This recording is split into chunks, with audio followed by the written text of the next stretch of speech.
Cancer एक ऐसी बीमारी है जिसका नाम ही लोगों को डरा देता है। आमतौर पर लोगों का मानना होता है कि एक बार कैंसर हो जाए तो ठीक होना लगभग नामुमकिन ही है। इसलिए लोग कैंसर को सीधा मौत से जोड़कर देखते हैं। आंकड़े भी यही बताते हैं कि कैंसर से हर साल कई लोगों की जान जाती है और ये आंकड़ा बढ़ने पर ही है। हालांकि आपने ये भी सुना होगा कि अगर कैंसर का पता शुरुआती स्टेज में चल जाए तो ठीक होने के चांस ज़्यादा बढ़ जाते हैं, लेकिन अमूमन कैंसर का पता एकदम लास्ट स्टेज के दौरान ही चलता है। आप जानते ही होंगे, जब चीज़ें काफ़ी हद तक खराब हो चुकी होती है।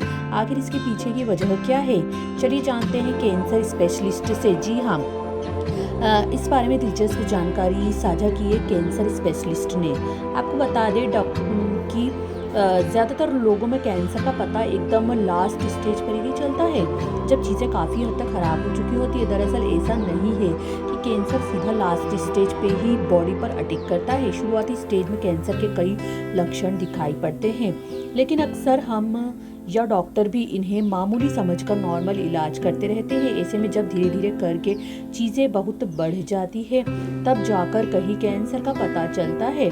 आपको बता दें कि एक कैंसर के लक्षण बहुत ही नॉर्मल होते हैं, जिस वजह से लोग उन्हें नज़रअंदाज करते रहते हैं। लेकिन कोई भी समस्या अगर लंबे समय तक बनी हुई है तो उनके प्रति लापरवाही बरतना खतरनाक हो सकता है। कुछ कॉमन लक्षणों की बात करें तो अचानक से वजन कम हो जाना, थकान रहना, लंबे समय तक दर्द बने रहना, कहीं गांठ बनना, ठीक ना होने वाले घाव बनना या भूख में बदलाव हो जाना।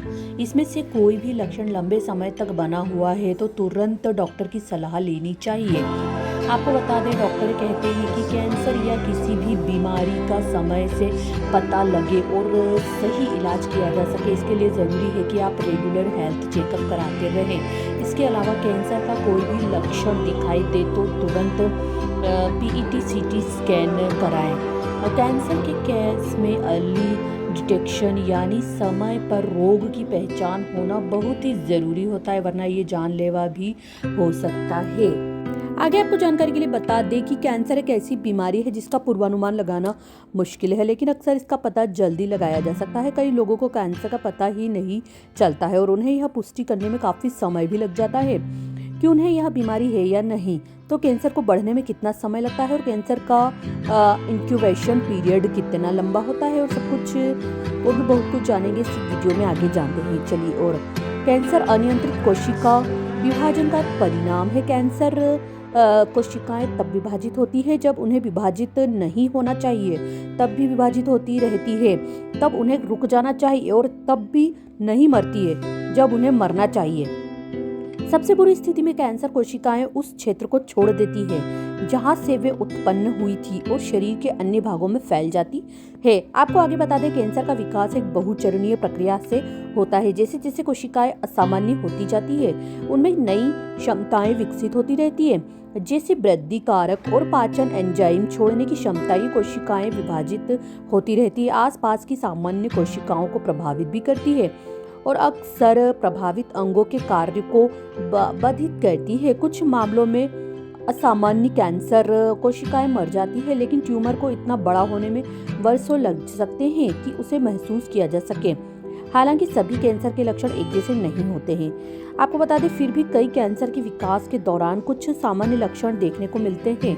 बहुत से लोग इस बात से अनजान होते हैं कि उनका कैंसर कितने समय तक बढ़ना है या उसका विकास काल कितना लंबा होता है। कभी कभी जब तक कि कैंसर का पता चलता है तब तक वह काफ़ी समय से बढ़ रहा होता है, जिससे कैंसर कोशिकाएं तेजी से फैलती है, जिससे उपचार की प्रभावशीलता पर गहरा असर पड़ता है। आपको आगे जानकारी के लिए बता दें कि कैंसर कितने समय तक पनपता है।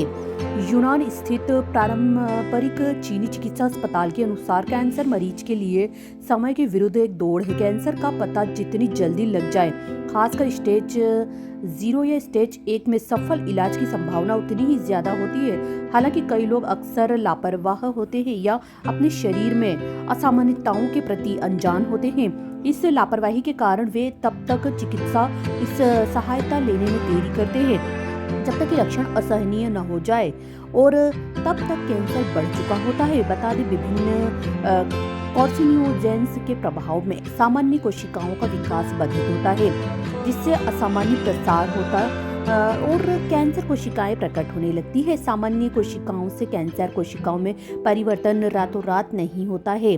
कार्सिनोजेंस के संपर्क में आने और रोग के विकास के बीच ऊष्मायन अवधि आमतौर पर 10 से 20 वर्षों तक रहती है। सबसे चिंताजनक बात यह है कि शुरुआती दौर में कैंसर के कोई लक्षण नहीं दिखते हैं, बल्कि हर दिन कैंसर कोशिकाएं चुपचाप बढ़ती रहती है। इस दौरान अगर व्यक्ति जांच के लिए अस्पताल भी जाता है तो भी डॉक्टर को कुछ भी असामान्य नहीं पता चलता। आपको बता दें, कैंसर कोशिका 20 चक्रों तक प्रतिकृति बनाती है और 10 लाख कैंसर कोशिकाओं तक पहुंचती है। हालांकि जब यह 30वें चक्र में प्रवेश करती है तो यह 1 अरब कैंसर कोशिकाओं तक पहुंच जाती है और तभी ट्यूमर का पता चलता है, जिसका वजन लगभग 1 ग्राम होता है। आपको बता दें, किस गति से बढ़ने वाले कैंसर के प्रकार, मतलब जो धीमी गति से जो बढ़ते हैं उनके प्रकार कि किस किस टाइप के वो होते हैं, किस तरह के होते हैं, आगे जानिए। कुछ कैंसर धीरे धीरे विकसित होते हैं, आमतौर पर 5 से 10 वर्षों में, जिसमें सूक्ष्म प्रगति और अक्सर स्पष्ट लक्षण होते हैं, जिसके कारण मरीजों को पता ही नहीं चलता है या वे इस स्थिति का गलत निदान कर लेते हैं। इसमें शामिल है estrogen receptor positive ER plus स्तन कैंसर और HIR2 नेगेटिव स्तन कैंसर। इस प्रकार के स्तन कैंसर धीरे धीरे बढ़ते हैं और अक्सर प्रारंभिक अवस्था में ही पता चल जाते हैं। दूसरा आपको बता दें, क्रोनिक लिम्फोसाइटिक ल्यूकेमिया CLL एक प्रकार का रक्त कैंसर जो बहुत धीमी गति से बढ़ता है। तीसरा आपको बता दें, कोलोरेक्टल कैंसर, अक्सर यह धीरे धीरे विकसित होता है और मतलब शुरुआत में इसके लक्षण बहुत ही कम होते हैं। चौथा आपको बता दें, अधिकांश प्रोस्टेट कैंसर, कई प्रोस्टेट कैंसर धीरे धीरे बढ़ते हैं और तत्काल समस्या पैदा नहीं करते हैं। तेजी से विकसित होने वाले कैंसरों में क्या क्या है, अब उनके प्रकार देख लेते हैं कि किस तरीके से वो बढ़ते हैं और कौन कौन से उसके प्रकार है। कुछ कैंसर तेजी से विकसित होते हैं और हालांकि ये तेजी से बढ़ते हैं, फिर भी अगर इनका समय पर पता चल जाए तो इनका इलाज संभव है। इसमें शामिल है कौन कौन से, तीव्र लिम्फोब्लास्टिक ल्यूकेमिया ALL और तीव्र माइलोजेंसन ल्यूकेमिया LMML ल्यूकेमिया के ये रूप तेजी से बढ़ते हैं और इन्हें तुरंत उपचार की आवश्यकता भी होती है। इन्फ्लेमेटरी ब्रेस्ट कैंसर IBC और triple negative breast cancer TNBC, इस प्रकार के स्तन कैंसर आक्रामक होते हैं और तेजी से विकसित भी होते हैं। लॉर्ज वी सेल लिफोर्मा नॉन हाजकिन लिफोमा का एक रूप जो तेजी से बढ़ता है। फेफड़ों का कैंसर कुछ प्रकार, विशेष रूप से लघु कोशिकाओं फेफड़ों का कैंसर तेजी से बढ़ता है। आपको बता दें, प्रोस्टेट कैंसर के दुर्लभ रूप जैसे कि लघु कोशिका कार्सिनोमा, विकास को रोकना, जैसे कि कैंसर के विकास को रोकना। कैंसर के विकास को रोकने के लिए शुरुआती हस्तक्षेप और जीवन शैली में बदलाव ज़रूरी होता है। नीचे प्रमुख आपको और भी आगे बता दें कि निवारण उपाय, जैसे धूम्रपान से बचें। धूम्रपान से फेफड़े, स्वरयंत्र, अग्नाशय, मूत्राशय, गर्भाशय, ग्रीवा और गुदरा के कैंसर सहित विभिन्न कैंसर का खतरा बढ़ जाता है। अप्रत्यक्ष धूम्रपान के संपर्क में आने से भी फेफड़ों के कैंसर का खतरा बढ़ जाता है। इसलिए तंबाकू के सेवन और अप्रत्यक्ष धूम्रपान से बचना एक महत्वपूर्ण निवारक कदम होता है। स्वस्थ आहार भी बनाए रखें। आपको बता दें, पोषण समग्र स्वास्थ्य में संपूर्ण महत्वपूर्ण भूमिका निभाता है और कैंसर को रोकने में मदद भी कर सकता है। एक स्वस्थ आहार में ये शामिल होने चाहिए। आवश्यक विटामिन और खनिज पदार्थ प्रदान करने के लिए सब्जियों और फलों का अधिक सेवन करें। तले हुए खाद्य पदार्थ और अस्वास्थ्यकर वसा वाले जो पदार्थ होते हैं उनको सीमित करना। सोडियम का सेवन कम करने के लिए कम नमक वाले खाद्य पदार्थ खाएं, जैसे नमक कम कर दें, जिससे सोडियम कम होगा। हाइड्रेट रहने के लिए प्रतिदिन भरपूर पानी पीना। नियमित शारीरिक गतिविधियां भी होनी चाहिए। व्यायाम, वजन नियंत्रण और स्तन व कोलोरेक्टल कैंसर सहित कई प्रकार के कैंसर की रोकथाम में महत्वपूर्ण भूमिका निभाता है। कुछ लाभकारी गतिविधियाँ इस प्रकार से है: योग, एरोबिक्स और व्यायाम के अन्य रूप जैसे कि मध्यम गति से चलना, साइकिल चलाना। आपको बता दें, नियमित स्वास्थ्य जांच, प्रभावी उपचार और जटिलताओं को कम करने के लिए कैंसर का जल्द पता लगाना बेहद ही ज़रूरी होता है। नियमित स्वास्थ्य जांच और कैंसर जांच से कैंसर का जल्द पता लगाया जा सकता है।